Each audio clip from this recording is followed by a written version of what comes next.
முதலமைச்சர் ஸ்டாலின் சென்னை மாமல்லபுரத்தில் தமிழ்நாடு உலகளாவிய சுற்றுலா உச்சி மாநாடு 2026 தொடங்கி வைத்து பேசி வருகிறார். அந்த காட்சிகளை பார்க்கலாம். தலைமைச் செயலாளர் திரு முருகானந்தம் ஐஏஎஸ் அவர்களை சிறப்பு விருந்தினராக பங்கேற்று இந்த இனிய நிகழ்ச்சிக்கு சிறப்பித்துக் கொண்டிருக்கக்கூடிய இந்திய கிரிக்கெட் வீரர் திரு ரவிச்சந்திரன் அஸ்வின் அவர்களே, அரசு செயலாளர்கள் திரு மணிவாசன் ஐஏஎஸ் அவர்களே, திரு அருண்ராய் ஐஏஎஸ் அவர்களே, மேலாண்மை இயக்குநர்கள் திரு தாரேஸ் அகமது ஐஏஎஸ் அவர்களே, கமிஷனர் இன்னசென்ட் திவ்யா அவர்களே, மாவட்ட ஆட்சித்தலைவர் திருமதி ஸ்னேகா ஐஏஎஸ் அவர்களே, ஆனந்த் குழுமத்தின் செயல் தலைவர் திருமதி அஞ்சலி சிங் அவர்களே, ஐஏடிஓ தலைவர் திரு ரவி அவர்களே, WTT சிஐ செயல் இயக்குனர் திரு சுமிட்ரோ கர் அவர்களே, வின்பாஸ் தலைவர் திரு சாவ் அவர்களே, பல்வேறு நிறுவனங்களை சார்ந்திருக்கக்கூடிய நிர்வாகிகளே, அரசு உயர் அலுவலர்களே, பத்திரிகை மற்றும் ஊடகத்துறை சார்ந்திருக்கக்கூடிய நண்பர்களே, உங்கள் அனைவருக்கும் என்னுடைய அன்பான வணக்கம். இன்றைக்கு மனிதர்களான நாம் இந்த அளவுக்கு பண்பாட்டு ரீதியாக முன்னேறி இருக்கோம் என்றால் அதுக்கு மனித சமுதாயத்தோட பயணங்கள் மிக முக்கியமானது. உணவு தேவைக்காக, கல்விக்காக, வணிகத்துக்காக, சமூகத்தை உணர்ந்து கொள்வதற்காக, நாடுகளை பிடிப்பதற்காகன்னு மனிதர்களுடைய எல்லா பயணங்களும் ஏதோ ஒரு நோக்கம் இருந்துச்சு. இந்த பயணங்கள் நமக்கு ஏராளமானவற்றை கற்றுக் கொடுத்திருக்கு. சுருக்கமாக சொல்லணும்னா, பயணங்கள் என்பது புத்தகம் இல்லாத வகுப்பறை. அப்படிப்பட்ட பயணங்களை ஊக்குவிக்க, சுற்றுலா பயணிகளுடைய அனுபவங்களை மேம்படுத்த இந்த உலகளாவிய சுற்றுலாவுக்கென உச்சி மாநாடு நிச்சயம் துணை புரியும் என நான் நம்புகிறேன். கூடுதல் சிறப்பு என்ன என்றால், இப்படிப்பட்ட சுற்றுலா மாநாடு முதல் முறையாக தமிழ்நாட்டில் நடப்பது நமக்கெல்லாம் மகிழ்ச்சியையும் பெருமிதத்தையும் சேர்க்குது. அதே சமயம் கூடுதல் பொறுப்புணர்வையும் கொடுக்குது. இந்த மாநாட்டை மிக சிறப்பாக ஏற்பாடு செய்திருக்கக்கூடிய இந்த துறையினுடைய அமைச்சர் ராஜேந்திரன் அவர்களுக்கும் துறையினுடைய அதிகாரிகளுக்கு என்னுடைய பாராட்டுக்களையும் வாழ்த்துக்களையும் நான் தெரிவித்துக் கொள்ள விரும்புகிறேன். அமைச்சர் ராஜேந்திரன் அவர்கள் பொறுப்பேற்ற பிறகு சுற்றுலாத்துறையை அனைவரையும் திரும்பி பார்க்க வைத்திருக்கிறார். அவருக்கு தோளோடு தோள் நின்று துணை நின்றிருக்கக்கூடிய தொழில்துறை அமைச்சர் தம்பி TRV ராஜா அவர்களுக்கும் தொழில்துறை அதிகாரிகளுக்கு என்னுடைய பாராட்டுக்களையும் வாழ்த்துக்களையும் நான் தெரிவித்துக் கொள்ள விரும்புகிறேன். சிறப்பு விருந்தினராக கலந்து கொண்டு தமிழ்நாட்டின் சிறப்பை பற்றி இங்கே சிறப்பாக பேசிய திரு ரவிச்சந்திரன் அஸ்வின் அவர்களுக்கு நான் என்னுடைய நன்றியை தெரிவித்துக் கொள்கிறேன். தமிழின் அருமை குறித்தும் எங்களோட நாகரிகத்தின் தொன்மை குறித்தும் உலக அளவில் இருந்து வந்திருக்கக்கூடிய தொழில் முனைவோர் எல்லோருக்கும் தெரியும். தலைநகர் சென்னையில் மெரினா கடற்கரை தொடங்கி மாமல்லபுரம், வேடந்தாங்கல், ஊட்டி, கொடைக்கானல், தஞ்சை பெரிய கோயில், கங்கை கொண்ட சோழபுரம், செஞ்சிக்கோட்டைன்னு குமரி வள்ளுவ முனையில் வானையுந்து நிற்கக்கூடிய ஐயன் வள்ளுவர் சிலை வரைக்கும் தமிழ்நாட்டில் ஏராளமான சுற்றுலாத்தலங்கள் இருக்கு. இயற்கை எழில், வைக்கக்கூடிய கட்டடக்கலை, தலை நிமிர வைக்கக்கூடிய கோபுரங்கள், வரலாற்று பெருமிதத்தை எடுத்துச் சொல்லக்கூடிய இடங்கள் தமிழ்நாட்டில் எக்ஸ்ப்ளோர் பண்ணவும் எக்ஸ்பீரியன்ஸ் பண்ணவும் நிறைய இடங்கள் இருக்குது. பொதுவாக நம்ம வெளிநாடுகளுக்கு பயணம் செய்யும்போது பெரும்பாலான நாடுகளில் தன்னுடைய பாரம்பரிய கலைகள்னு சில கலை நிகழ்ச்சிகளை நடத்தி காட்டுவாங்க. அதுவே தமிழ்நாட்டை எடுத்துக்கிட்டால் கரகாட்டம், காவடி ஆட்டம், ஒயிலாட்டம், மயிலாட்டம், தெருக்கூத்து, தப்பாட்டம், பரதநாட்டியம், ஏராளமான கலைகள் இருக்கு.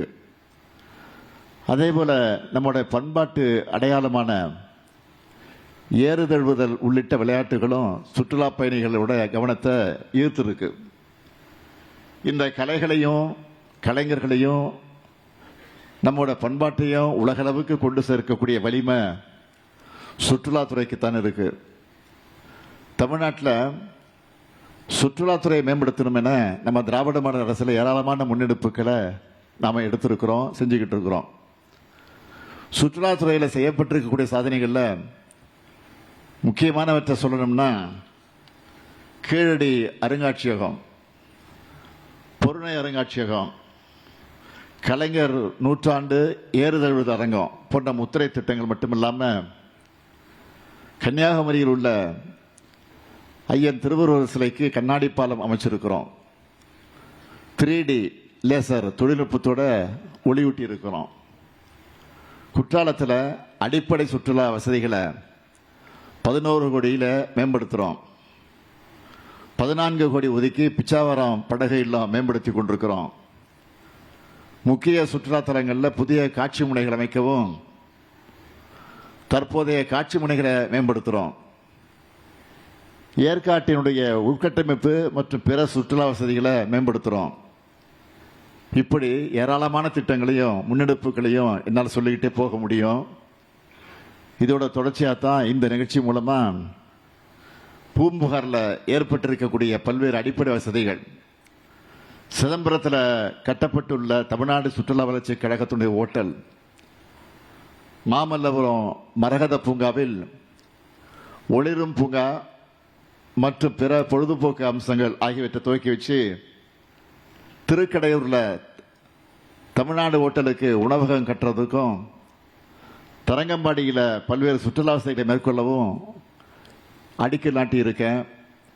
இப்படி கடந்த 5 ஆண்டுகளில் சுற்றுலாத்துறையுடைய மேம்பாட்டுக்காக 612 கோடியே 18 லட்சம் ரூபாயை ஒதுக்கி இருக்கிறோம். இதோட ரிசல்ட் என்ன தெரியுமா? கடந்த 5 ஆண்டுகளில் 128 கோடியே 97 லட்சம் உள்நாட்டு சுற்றுலா பயணிகளும் சுமார் 45 லட்சம் வெளிநாட்டு சுற்றுலா பயணிகளும் தமிழ்நாட்டுக்கு வந்திருக்கிறாங்க. ஆனால் இது போதாது. தமிழ்நாட்டை நோக்கி சுற்றுலா பயணிகள் இன்னும் அதிகமாக வரணும். யாதும் ஊரே யாவரும் கேளீர்னு உலகத்தில் இருக்கக்கூடிய அத்தனை மக்களையும் உறவினர்களாக நினைச்சு அன்போடவும் நட்போடவும் பழகவும் தான் தமிழ்நாட்டு மக்கள். அதனால் வெளி மாநில மக்களும் வெளிநாட்டு மக்களும் தமிழ்நாட்டுக்கு அதிகமாக வரணும். இங்கே சிறப்பான போக்குவரத்து வசதிகள் இருக்குது. சுற்றுலா பயணிகளுக்கு பாதுகாப்பான மாநிலமாக இருக்குது.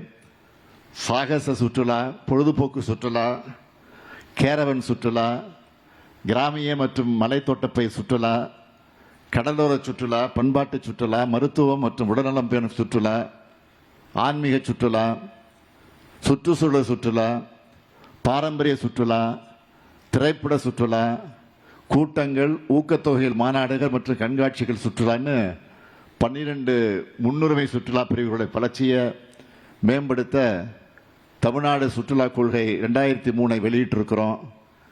அனைத்து தகுதியான சுற்றுலா திட்டங்களுக்கும் சிங்கிள் விண்டோ அனுமதியோடு கூடிய நெறிப்படுத்தப்பட்ட ஒப்புதல் செயல்முறை மேற்கொள்ளப்படும். அது மட்டுமல்ல, சுற்றுலாத்துறையில் தனியார் முதலீட்டை ஊக்குவிப்பதற்கு சுற்றுலாவை சார்ந்த 13 தகுதியான திட்டங்களை தேர்ந்தெடுத்திருக்கிறோம். நிறுவனங்களோட முதலீட்டு திட்டங்கள் அடிப்படையில் 3 வகையாக வகைப்படுத்தி முதலீட்டு மானியம், கூடுதல் முதலீட்டு மானியம், கட்டமைப்பு ஊக்கத்தொகை மற்றும் மின் பயன்பாட்டில் கட்டண சலுகை போன்ற முக்கிய சலுகைகள் வழங்கப்படும். இதையெல்லாம் உலக அளவில் கொண்டு சேர்க்க இந்த தமிழ்நாடு உலகளாவிய சுற்றுலா உச்சி மாநாடு நிச்சயம் துணை நிற்கும். சுற்றுலா வணிகத்தில் அதிகமான தனியார் முதலீடுகளை ஈர்க்கிறது. இந்தியாவோட சிறந்த சுற்றுலா முதலீட்டு தலமாக தமிழ்நாட்டை தலைநிமிர்த்துறது. தனியார் முதலீட்டாளர்கள், சுற்றுலா நடத்தக்கூடியவர்கள், மேம்படுத்தக்கூடியவர்கள் மற்றும் தொழில்துறை பங்குதாரர்களை ஒரே தளத்தின் கீழ் அரசுடன் ஒன்றிணைப்பது மற்றும் வருவாய் வழிகளை விரிவுபடுத்தும் புதுமையான சுற்றுலா தயாரிப்புகள் மற்றும் உட்கட்டமைப்புகளை திட்டங்களை ஊக்குவிக்கிறது ஆகிய இந்த மாநாட்டுடைய நோக்கங்கள் நிறைவேறக்கூடிய வகையில் எல்லாரும் துணை நிற்கணும் என்று கேட்டு, இந்த உச்சி மாநாட்டில் பல்வேறு சுற்றுலா பிரிவுகளில் 22,794 கோடியே 28 லட்சம் ரூபாய்க்கான உறுதியளிக்கப்பட்ட முதலீடு, 65,937 பேருக்கு உறுதியளிக்கப்பட்ட வேலைவாய்ப்புகளை உருவாக்கும் 128 புரிந்துணர்வு ஒப்பந்தங்கள் மேற்கொள்ளப்பட்டிருக்கு. தமிழ்நாட்டின் மீதும் நமது திராவிட மாடல் அரசின் மீதும் நம்பிக்கை வச்சு முதலீடு செய்ய வந்திருக்கக்கூடிய அத்தனை முதலீட்டாளர்களுக்கும் நான் நன்றியை தெரிவிச்சுக்கிறேன். உங்களுக்கு தேவையான எல்லா ஆதரவு சேவைகளையும் எங்களோட அரசு நிச்சயமாக உறுதியாக வழங்கும் என்று உறுதியளிக்கிறேன். அது மட்டுமல்ல, இந்த மாநாட்டின் முக்கியமான 3 அறிவிப்புகளை நான் வெளியிட விரும்புகிறேன். முதல் அறிவிப்பு, உலக சுற்றுலா வரைபடத்தில் கலை மற்றும் பண்பாட்டு சுற்றுலா தலமாக தமிழ்நாடு இடம்பெற முதல் முறையாக அடுத்த ஆண்டு ஜனவரி மாதத்தில் தமிழ் பினாலே நடத்தப்படும். இரண்டாவது அறிவிப்பு, மாமல்லபுரத்துக்கு வருகிற சுற்றுலா பயணிகளுக்கு தேவையான அடிப்படை வசதிகளை மேம்படுத்த முதலாக மாமல்லபுரத்தில் சிறப்பு பகுதி மேம்பாட்டு ஆணையம் அமைச்சு அதன் மூலம் 100 கோடி ரூபாய் மதிப்பீட்டில் உலக தரத்தில் நவீன சுற்றுலா உட்கட்டமைப்பு வசதிகள் ஏற்படுத்தப்படும். மூன்றாவது அறிவிப்பு, 2023ஆம் ஆண்டு சுற்றுலா கொள்கை அறிவிப்பை அடிப்படையாக கொண்டு சிப்காட் நிறுவனம் சுற்றுலா தலங்களை கண்டறிந்து முதலீடுகளை ஈர்த்து புதிய சுற்றுலா வசதிகளை உருவாக்க உள்ளது. இதோட முதல் கட்டமாக கன்னியாகுமரி, கள்ளக்குறிச்சி, ஈரோடு மற்றும் தூத்துக்குடி ஆகிய மாவட்டங்களில் 4 சிறப்பு இடங்கள் அடையாளம் கண்டறியப்பட்டு முதலீடுகளை ஈர்க்க விருப்ப பதிவு கோரிக்கைகள் அழைக்கப்பட்டிருக்கு. அடுத்து 2ஆம் கட்டமாக தமிழ்நாடு முழுக்க 31 இடங்கள் தேர்ந்தெடுக்கப்பட்டிருக்கு. இவை நகர்ப்புற சுற்றுலா, சிறப்பு அனுபவ சுற்றுலா, பெரிய சுற்றுலா மையங்கள்னு பிரிக்கப்பட்டு இதில் தங்குமிடங்கள், தீம் பார்க்குகள், கேம்பிங் சைட்ஸ், இயற்கை அனுபவ தங்குமிடங்கள் ஆகியவை ஏற்படுத்தப்பட உள்ளது. இதனால் தமிழ்நாடு முழுக்க பல லட்சம் பேருக்கு வேலைவாய்ப்புகள் உருவாகும் என்று மகிழ்ச்சியோடு நான் தெரிவித்துக் கொள்கிறேன். இந்த மாநாட்டு மூலமாக உலக மக்களுக்கு நான் வைக்கக்கூடிய வேண்டுகோள் என்னவென்றால், தமிழ்நாட்டை உங்களுடைய ஃபேவரட் டெஸ்டினேஷனாக புக்மார்க் பண்ணிக்கோங்க. இங்கே இயற்கை, வரலாறு, பண்பாடு, உணவு ஆகியவற்றோடு உங்களை வரவேற்க, அன்பால் அரவணைக்க தமிழ் மக்கள் நாங்கள் இருக்கிறோம். நான் உறுதியாக சொல்கிறேன், தமிழ்நாட்டுக்கு சுற்றுலா பயணிகளாக வர்ற நீங்கள் உங்கள் நாடுகளுக்கு திரும்பும்போது மறக்க முடியாத நினைவுகளோட மட்டுமல்ல, அன்பு மிகுந்த சொந்தங்களையும் உங்கள் நெஞ்சில் சுமந்துக்கிட்டு போவீங்க. அதோட தமிழ்நாடு எங்களுடைய செகண்ட் ஹோம்னு நீங்கள் உங்கள் நண்பர்கிட்ட போய் பகிர்ந்துப்பீங்க. எனவே உலக மக்கள் அனைவரும் தமிழ்நாட்டுக்கு வாங்கன்னு அன்போடு அழைத்து விடைபெறுகிறேன். நன்றி, வணக்கம்.